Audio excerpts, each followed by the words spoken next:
Big Boss Malayalam season 7-ലെ lesbian couple ഒന്നിച്ച് ഒറ്റ മത്സരാർത്ഥിയായി മത്സരിക്കാൻ വീട്ടിലേക്കെത്തിയവർ.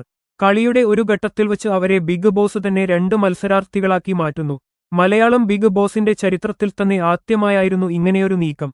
പക്ഷേ അതോടുകൂടി ഈ സീസണിലെ 2 പ്രധാന മത്സരാർത്ഥികൾ കൂടി ഉദയം ചെയ്യുകയായിരുന്നു. ആദില, നൂറ ഒന്നിച്ചായിരുന്നപ്പോഴാണോ ഇപ്പോഴാണോ ഇവർ കൂടുതൽ പവർഫുൾ എന്ന ചോദ്യത്തിന് ആർക്കും മറിച്ചൊരു ഉത്തരമുണ്ടാകില്ല.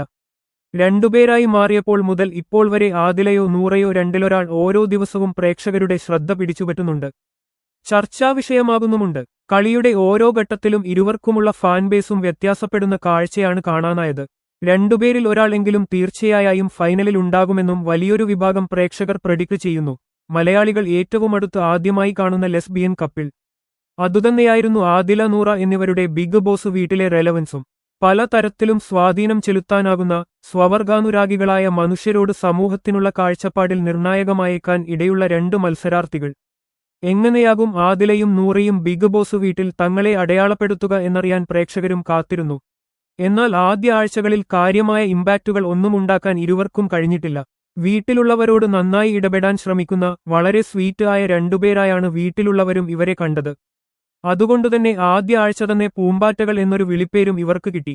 അതിനപ്പുറത്തേക്ക് ആദിലയെയും നൂറയെയും പ്രേക്ഷകർ ശ്രദ്ധിക്കുന്നത് 2ാം ആഴ്ചയിലുണ്ടായ ഒരു സംഭവത്തോടെയാണ്. 2ാം ആഴ്ചയിലെ വീക്കെൻഡ് എപ്പിസോഡിൽ അക്ബറിന്റെ ഉമ്മ അക്ബറുമായി നടത്തിയ സംസാരത്തിനിടെ ആദില, നൂറ എന്നിവരെക്കുറിച്ച് പരാമർശിച്ചിരുന്നു.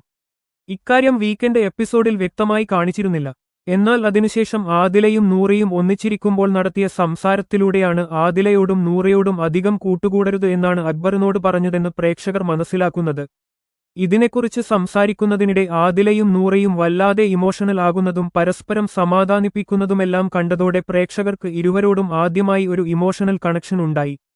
ഈ വിഷയം വീട്ടിൽ മറ്റുള്ളവരോട് ചർച്ച ചെയ്ത് ഒരു പ്രശ്നമുണ്ടാക്കാനോ അതുവഴി സ്ക്രീൻ സ്പേസ് സ്വന്തമാക്കാനോ ഒന്നും ഇവർ ശ്രമിച്ചില്ല എന്നതും പ്രേക്ഷകർക്ക് ഇവരോടുള്ള താൽപര്യം കൂട്ടി. 3ാം ആഴ്ചയിലാണ് നിർണായകമായ ആ മാറ്റം സംഭവിക്കുന്നത്. ആദിലയും നൂറയും 2 മത്സരാർത്ഥികളായി മാറി. പ്രേക്ഷകർക്ക് ഇതൽപ്പം അപ്രതീക്ഷിതമായിരുന്നുവെങ്കിലും ആദിലയും നൂറയും ഇത് നേരത്തെ പ്രതീക്ഷിച്ചതുപോലെയാണ് ഇരുവരുടെയും പ്രതികരണത്തിൽ നിന്ന് മനസ്സിലാക്കാനായത്. ഏതായാലും 2 മത്സരാർത്ഥികളായതോടെ തങ്ങളുടെ സ്ലോ ഗെയിം മോഡ് മാറ്റേണ്ടതിന്റെ ആവശ്യകതയെക്കുറിച്ച് അവർ തിരിച്ചറിയുകയും ചെയ്തു. ഇതിന്റെ പിറ്റേ ദിവസം തന്നെ ആദിലയും നൂറയും ബിഗ് ബോസ് വീട്ടിൽ പാറുനടക്കാൻ വന്ന പൂമ്പാറ്റകളല്ല എന്ന് തെളിയിക്കുന്ന സംഭവങ്ങളാണ് ബിഗ് ബോസ് വീട്ടിൽ അരങ്ങേറിയത്. വീട്ടിലെ പ്രധാനികളിൽ ഒരാളായ നെവിനെ കൃത്യമായ അവസരം കിട്ടിയപ്പോൾ ആദിലയും നൂറയും ചേർന്ന് പ്രകോപിപ്പിച്ച് വാക്ക് ഔട്ട് ചെയ്യിച്ചു. അങ്ങേയറ്റം അപ്രതീക്ഷിതമായിരുന്നു ഈ സംഭവങ്ങൾ. അനുമോളും ജിസേലും തമ്മിൽ തുടങ്ങിയ പ്രശ്നത്തിൽ നെവിൻ ഇടപെടുകയും പിന്നീട് അത് നെവിനും ആദിലയും നൂറയും തമ്മിലെ വിഷയമായി മാറുകയുമായിരുന്നു. കിട്ടിയ അവസരം കൃത്യമായി ഉപയോഗിച്ച ആദിലയും നൂറയും ഒരുക്കിയ കെണിയിൽ നെവിൻ വീണെന്നുതന്നെ പറയണം. ഇതോടെയാണ് വീട്ടിലുള്ളവരടക്കം ആദിലയുടെയും നൂറയുടെയും പൊട്ടൻഷ്യൽ തിരിച്ചറിയുന്നത്. നെവിൻ വീട്ടിലേക്ക് അടുത്ത ദിവസം തിരിച്ചെത്തിയെങ്കിൽ പോലും ഈ സംഭവത്തോടെ ആദില, നൂറ എന്നിവരുടെ ഗ്രാഫിൽ ഉണ്ടായത് വമ്പൻ കുതിച്ചുകയറ്റമാണ്. വീട്ടിലെ ബുള്ളി ഗാങ്ങിനെതിരെ ഉണ്ടായിവന്ന ഗേൾസ് ഗ്യാങ്. ആദില, നൂറ, അനുമോൾ, ഒരു പരിധിവരെ ശൈത്യ ഈ കോംബോയും പ്രേക്ഷകർ ഏറ്റെടുത്തു. ആദില, നൂറ എന്നിവർക്ക് ഒരു നെഗറ്റീവ് ഇമ്പാക്ട് ഉണ്ടാകുന്നത് സത്യത്തിൽ അവരുടെ സുഹൃത്തുകൂടിയായ അനുമോൾ കാരണമാണ് എന്ന് വേണമെങ്കിൽ പറയാം. ജിസേൽ, ആര്യൻ, അനുമോൾ എന്നിവർ തമ്മിൽ നടന്ന പ്രശ്നത്തിൽ ആദിലയും നൂറയും എടുത്ത നിലപാട് പ്രേക്ഷകർക്കിടയിൽ വലിയ തരത്തിൽ ചോദ്യം ചെയ്യപ്പെട്ടു. കൂടാതെ ഡെമോൺസ്ട്രേഷൻ നടത്തണമെന്ന ജിഷിന്റെ ആവശ്യപ്രകാരം ആദില പുതപ്പെടുത്തുകൊടുത്തതും വലിയ തോതിൽ വിമർശനങ്ങളുണ്ടാക്കി. ഏതായാലും വീക്കെൻഡ് എപ്പിസോഡിൽ മോഹൻലാൽ ഇക്കാര്യം ചൂണ്ടിക്കാട്ടിയതോടെ ഇക്കാര്യത്തിൽ തങ്ങളുടെ തെറ്റ് തിരുത്താൻ ആദിലയും നൂറയും തയ്യാറാവുകയും ചെയ്തു. ഇക്കഴിഞ്ഞ ആഴ്ചയിൽ ആദിലയുടെയും നൂറയുടെയും വീട്ടുകാരെക്കുറിച്ച് റെന നടത്തിയ പരാമർശവും ലക്ഷ്മി നടത്തിയ അങ്ങേയറ്റം മോശമായ അവഹേളനവുമാണ് ആദില, നൂറ എന്നിവരുമായി പ്രേക്ഷകർക്ക് വീണ്ടും ഒരു ഇമോഷണൽ കണക്ഷൻ ഉണ്ടാക്കാൻ ഇടയായത്. തങ്ങളെക്കുറിച്ചാണ് ലക്ഷ്മി പറഞ്ഞതെന്നുപോലും മനസ്സിലാകാതെ അത് കേട്ടിരിക്കേണ്ടിവന്ന ആദില, നൂറ എന്നിവർക്കുവേണ്ടി പ്രേക്ഷകർ ഒരേ സ്വരത്തിൽ ശബ്ദമുയർത്തി.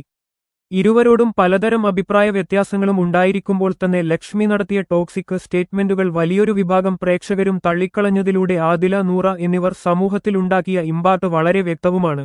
ആദിലയാണോ നൂറയാണോ ഈ റിലേഷൻഷിപ്പിലെ പവർഫുൾ പേഴ്സൺ? ഇവരിലാരാണ് മികച്ച ഗെയിമർ? ഇരുവരും ഈ ഷോയിലേക്കെത്തിയ നിമിഷം മുതൽ പലരും ചോദിക്കുന്ന ചോദ്യങ്ങൾ ഇതാണ്.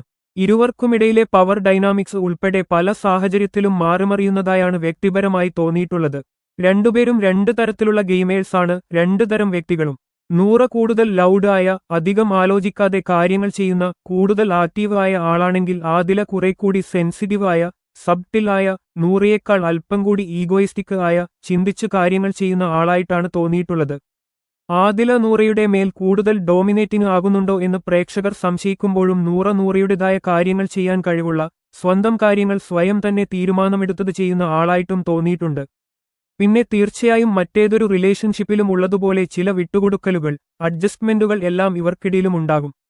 പക്ഷേ അതിനെ വിമർശനബുദ്ധിയോടെ കാണാൻ ആളുകൾക്ക് തോന്നുന്നത് ആദിലയും നൂറയും ഒരു ലെസ്ബിയൻ കപ്പിളാണ് എന്നതുകൊണ്ടുകൂടിയാണ്. ഒരു ഹെട്രോ കപ്പിളിനിടയിലുണ്ടാകുന്ന ഇത്തരം അഭിപ്രായ വ്യത്യാസങ്ങളും ചെറിയ തർക്കങ്ങളും എത്രത്തോളം നോർമലാണോ അത്രത്തോളം നോർമലാണ് ഒരു സെയിം സെക്സ് കപ്പിളിനിടയിലുണ്ടാകുന്ന പ്രശ്നങ്ങളും. ആത്യന്തികമായി അവരും രണ്ടു വ്യത്യസ്ത മനുഷ്യരാണ്. അതുകൊണ്ടുതന്നെ അവരുടെ ബന്ധത്തെ ആ തരത്തിൽ വിധിക്കുന്നതും ശരിയാണെന്ന് തോന്നുന്നില്ല. ക്വീർ കമ്മ്യൂണിറ്റിയെക്കുറിച്ചോ ലൈംഗിക ന്യൂനപക്ഷങ്ങളുടെ രാഷ്ട്രീയത്തെക്കുറിച്ചോ അധികം സംസാരിച്ചുകൊണ്ടല്ല, മറിച്ച് ക്വീർ മനുഷ്യരും നമ്മളെപ്പോലെ തന്നെയുള്ളവരാണ് എന്നും ഒരുതരത്തിലും അവരെ മാറ്റി നിർത്തേണ്ട കാര്യമില്ലെന്നും മനസ്സിലാക്കിച്ചുകൊണ്ടാണ് ബിഗ് ബോസിൽ ആദിലയും നൂറയും മുന്നോട്ടു നടന്നത്. സത്യത്തിൽ ലൗഡ് ആയി പറയുന്ന പൊളിറ്റിക്സിനേക്കാൾ ക്ലാരിറ്റി ഇതിനുണ്ടായിരുന്നു എന്നുവേണം മനസ്സിലാക്കാൻ. ആദിലയോടും നൂറയോടും സ്നേഹമുള്ളവരിൽ വലിയൊരു വിഭാഗം കുടുംബ പ്രേക്ഷകരുണ്ട്. പല പ്രായത്തിലുള്ളവരുണ്ട്. ലൈംഗിക ന്യൂനപക്ഷങ്ങളെ ഇതുവരെ കാണാനോ അടുത്തറിയാനോ അവസരം ലഭിക്കാതിരുന്നവരുണ്ട്. അവരെല്ലാം ആദിലയെയും നൂറയെയും ഇപ്പോൾ സ്വന്തം വീട്ടിലെ ആളുകളായി കണ്ട് സ്നേഹിക്കുന്നു എന്നത് ഒരിക്കലും വിലകുറച്ച് കാണാനാവില്ല. ബിഗ് ബോസ് മലയാളികളെ തിരുത്തുന്നത് ഇങ്ങനെയൊക്കെ കൂടിയാണ്.